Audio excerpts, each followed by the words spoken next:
Compagnon, laisse-moi te poser une question simple, mais qui tranche comme une lame. Et si ce qu'on t'a toujours dit sur la fin des temps n'était qu'une version incomplète?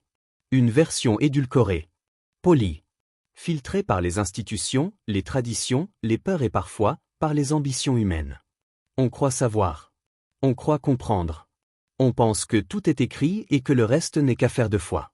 Mais dis-moi, tu t'es déjà demandé pourquoi le Maître ce Jésus qu'on a transformé en symbole prend parfois un ton presque militaire lorsqu'il parle des derniers jours?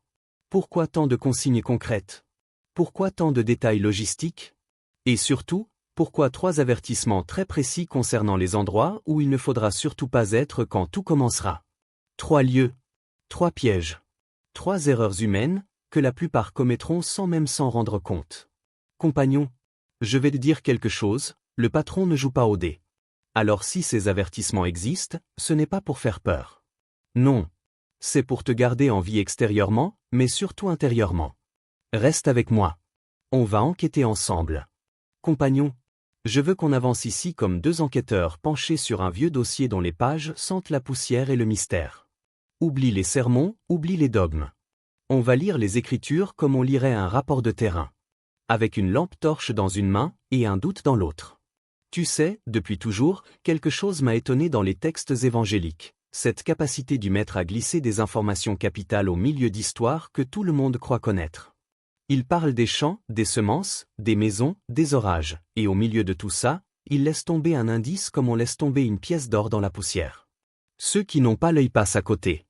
Le chapitre 24 de Matthieu, par exemple. C'est un drôle de texte. On dirait presque une transcription brute. Pas un discours théologique, non, un briefing. Jésus semble parler comme un commandant qui prépare ses hommes avant une mission difficile. Aucun effet de style, aucune poésie. Une liste de faits, de signes, de dangers. C'est presque militaire. Et ça, compagnon, c'est révélateur. Ce passage est souvent présenté comme un discours apocalyptique. Moi, je n'y crois pas. Le Maître n'est pas en train d'annoncer la fin du monde, il est en train de donner des consignes. Des consignes simples, pratiques, concrètes, comme un homme qui a vu ce que les autres ne voient pas. Et c'est là qu'apparaissent les 3 avertissements. On va les décortiquer ensemble. Comme on le ferait d'un témoignage clé dans une affaire complexe. Avertissement numéro 1, que celui qui est sur le toit ne descende pas. Arrêtons-nous. Tu as remarqué? Le texte insiste sur la position, sur le toit. Ce n'est pas une métaphore romantique. À l'époque, le toit était une plateforme où l'on montait pour réfléchir, s'isoler, observer le quartier. C'était le seul endroit d'une maison où tu pouvais respirer un peu de liberté. La rue appartenait à la foule, le toit appartenait à l'esprit. Mais pourquoi dire « ne descends pas » ? On pourrait croire à une indication physique. Pourtant, ce serait étrange. Personne ne vit sur un toit. Personne n'y stocke ses affaires. Alors pourquoi un tel ordre ? Regarde bien la structure du texte, tout le chapitre parle de confusion, de trahison, de peur.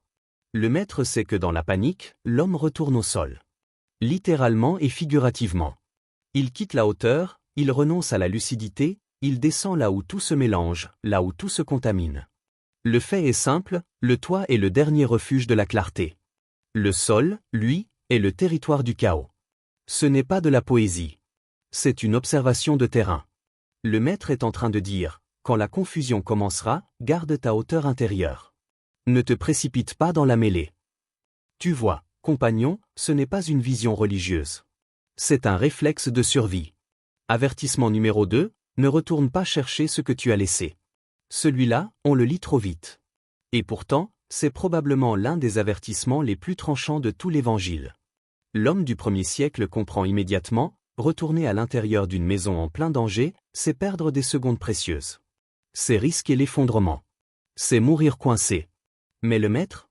Lui, il parle toujours à 2 niveaux. Le pratique et le symbolique. Et il dit ce que tu as laissé. Pas un manteau. Pas un outil. Pas un enfant. Cette absence volontaire de précision est une méthodologie. Une façon de dire, tout ce que tu crois essentiel ne l'est peut-être pas. Le spectateur moderne ne se rend pas compte à quel point cette phrase était déstabilisante à l'époque. Dans une culture où la famille, la maison, les biens étaient la colonne vertébrale de l'identité, entendre ce genre de paroles, c'était couper les fondations mêmes de la société. Le fait brut, l'information nue, c'est celle-ci, Jésus dit à ses disciples de fuir sans rien récupérer. Rien. Imagine la scène dans un rapport d'enquête, les personnes ont été averties. Elles ont hésité à retourner chercher leurs biens. Elles n'ont pas survécu. Ça ressemble à un accident. Mais appliqué à la dimension spirituelle, c'est un principe universel. Il y a un moment, compagnon, où revenir sur ce qu'on a laissé derrière soi, ce n'est plus du courage, c'est de l'autosabotage. Avertissement numéro 3, malheur à ceux qui seront attachés à un lieu. Celui-ci, la plupart des religieux ne le commentent presque jamais. Et je vais te dire pourquoi. Parce qu'il dérange tout le monde. À l'époque, le lien à la terre était sacré. Le village. La famille. Le temple. Dire à quelqu'un, ne t'attache à aucun lieu, c'était comme lui dire, ne t'appuie sur aucune identité fixe. Mais pour Jésus, l'homme n'est pas un arbre. Il n'est pas fait pour s'accrocher à un seul sol. Le fait scripturaire est incontestable. Le Maître prévient que ceux qui resteront fixés à leur endroit habituel seront les plus vulnérables. Ce n'est pas une condamnation morale. C'est une observation stratégique. Regarde l'histoire humaine, ceux qui survivent aux grandes crises sont ceux qui bougent. Ceux qui se déplacent. Ceux qui acceptent de changer de terrain avant qu'il ne soit trop tard. L'attachement à un lieu correspond, dans le langage hébraïque, à l'attachement à une condition. Une situation. Une identité figée. Et le Maître c'est ce que nous refusons souvent d'admettre, ce qui reste immobile meurt. Compagnon, permets-moi de laisser de côté les textes un instant. Oublie les versets, oublie la syntaxe biblique. Je veux te parler comme un homme qui a passé sa vie à suivre des traces presque effacées par le vent. Des traces laissées par un autre homme, un homme qu'on appelle Jésus, mais que moi j'ai toujours ressenti comme bien plus que ça. Tu sais, quand on passe 50 ans à tourner autour des mêmes paroles à les relire, à les interroger, à les confronter aux ruines, aux grottes, aux manuscrits jaunis, on finit par entendre quelque chose que les autres n'entendent pas. Une nuance. Une respiration. Un ton. Et ce ton, compagnon, ce n'est pas celui d'un prophète qui agite une pancarte fin du monde. Non. C'est la voix d'un homme qui connaît l'âme humaine mieux que personne. Et moi, dans ces mots, je n'ai jamais vu une menace. J'ai vu un diagnostic. Quand le Maître parlait de tribulation, il parlait de nous. De nos fractures. De nos abandons. De nos petites morts quotidiennes. Parce que la véritable fin du monde, la seule qui compte vraiment, c'est la fin de ton monde intérieur. Et celle-là, on la vit plusieurs fois dans une vie. Le Maître savait que l'homme s'effondre bien avant les civilisations. Il savait que la première guerre, la première tempête, elle se passe dans la poitrine. Et c'est pour ça qu'il utilise ces 3 images. Le toi, la conscience. Tu sais, j'ai vu des gens passer par des tragédies terribles. Des couples détruits, des deuils impossibles, des trahisons qui te coupent les jambes. Et j'ai remarqué une chose étrange, ceux qui survivent vraiment sont ceux qui refusent de descendre du toit. Je te parle de gens simples. Pas des mystiques, pas des théologiens. Des hommes et des femmes qui, face à l'effondrement, gardent une petite fenêtre ouverte vers le haut. Ils observent. Ils respirent. Ils ne s'abandonnent pas à la panique. Le toit, c'est ça. C'est ta partie qui reste éveillée alors que tout s'écroule. C'est ton altitude intérieure. Quand le Maître dit « ne descends pas », il dit en réalité « ne te laisse pas dévorer par la peur ». Garde ton esprit en hauteur, même si ton corps tremble. Tu sais combien d'êtres humains se perdent parce qu'ils descendent trop vite?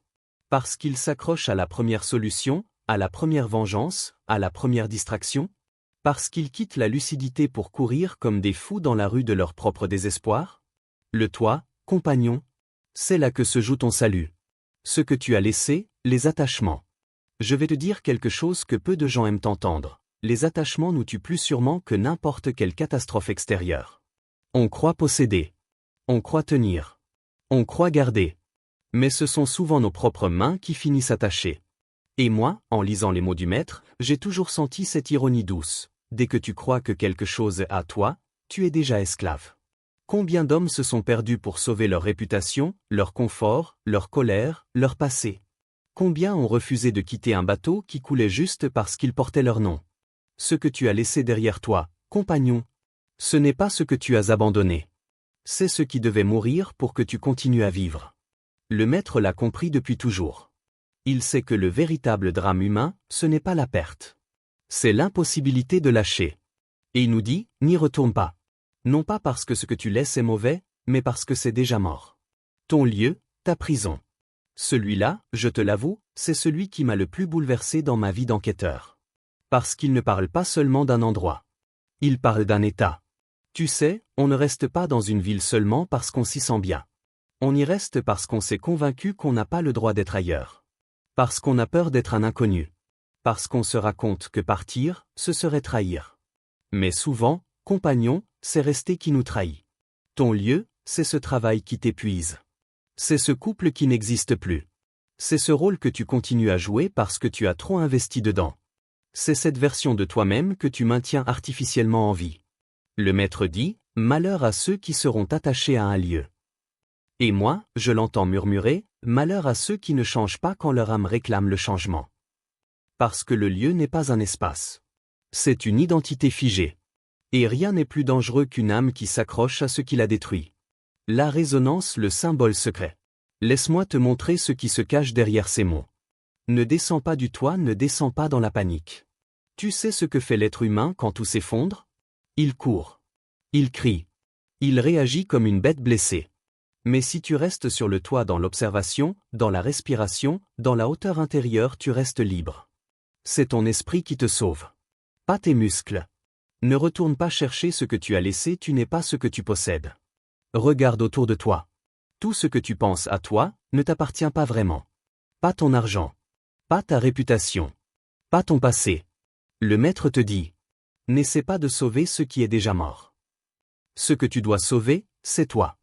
Ne reste pas attaché à un lieu, le changement est la porte. Tu ne peux pas évoluer en restant immobile. L'âme est un oiseau, compagnon. Elle étouffe dans les cages. Quand la tribulation commence, qu'elle soit collective ou personnelle, il faut bouger. Changer. Couper ce qui doit l'être. La vraie prison, ce n'est pas un pays. Ce n'est pas une ville. C'est l'attachement. Tu comprends? La tribulation n'est pas une malédiction. C'est un rappel. Un choc qui te dit. Réveille-toi. Ce monde n'est pas ton royaume. Tu es immortel. Tu es plus grand que ta propre histoire. Compagnon, si tu retiens une seule chose de tout cela, que ce soit ceci. Le vrai danger n'est pas dehors. Il est en toi. Dans tes peurs. Dans tes regrets. Dans tout ce que tu refuses de laisser mourir. Le maître n'a jamais voulu effrayer. Il a voulu prévenir. Avertir. Éclairer. Et ces 3 avertissements sont des portes ouvertes sur la liberté intérieure. Alors, quand ta tribulation viendra, et elle viendra, comme elle vient pour chacun, souviens-toi. Reste sur le toit. Ne retourne pas en arrière. Ne t'attache pas au lieu qui t'étouffe. Cherche le patron non pas dans les structures, ni dans les discours, ni dans les prophètes de malheur, mais dans ta respiration, dans ta lucidité, dans ta soif de vérité. Parce que c'est là, compagnon, que commence la vraie délivrance. Je te laisse avec cette certitude, tu n'es pas seul. Et tu ne l'as jamais été. On continue la route ensemble, toujours.